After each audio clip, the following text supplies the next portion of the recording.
Hi guys! Ako nga pala si Marikiat na anak ng dato na may sugar dadding kalbo na palyado ang sustento. Gayahay pa sila dyan, nagtatawanan pa sila. Kasi bagong dating lang kami dyan, nag-Hawaii ba? Para maya-maya lang kasi magtatanim na ng lubi. Ako naman, nag-aasikaso para doon sa lulutuin para sa paniudto. Katulong ko dyan si Jenjen. Kwentuhan sila, kwentuhan, ayan. Di nila alam, mamaya pagod sila. Kasi magtatanim ng lubi. Nagtatanong sila dyan kung magkano daw yung suhol sa kanila. Kung 1 million daw ba. Aba, nagaling. 1 million na ano.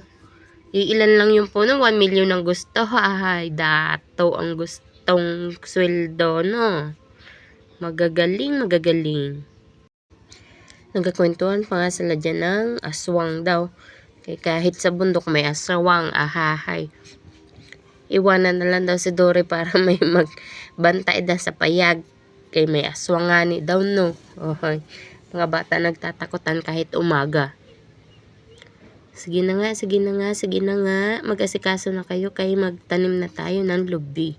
Naubos nyo na ang pagkain na baon. Di lang tumagal. Kunin nyo na yung bara. Saka-sako kayo magtanim na tayo. Tara na, tara na.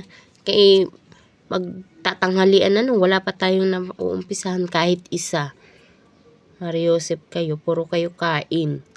Di pa man lang napagod, kain na ng kain.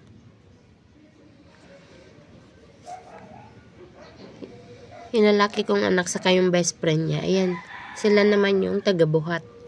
Ipupunta nila doon sa may Bakilid, kaya medyo malayo, no? Simula sa payag hanggang doon sa Bakilid, sila yung pasa ng lubi na itatanim.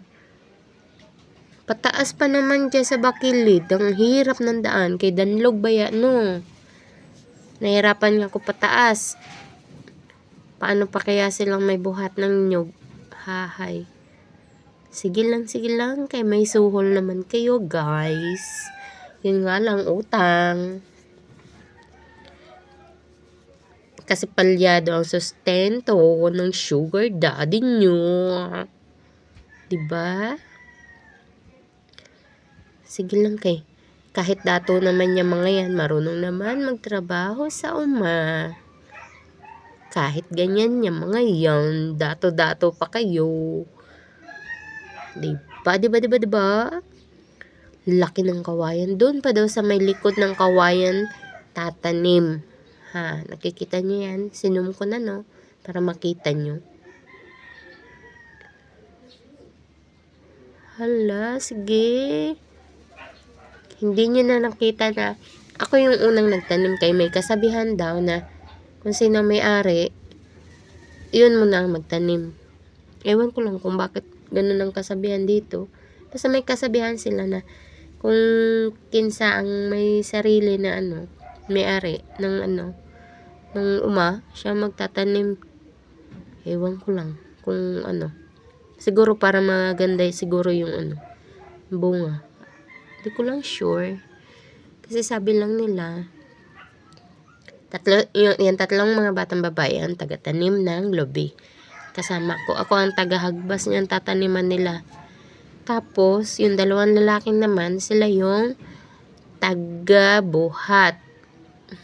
Pagod sila dyan. Kakita ng uon ng bulate. Takot na nakakita ng bulate sa lupa. Sige lang guys, kasi pag naglaki naman yung mga yan, magkakapera tayo dyan. Magagaling. Naasahan sa umakahapon. Sumakit ang katawan ngayon.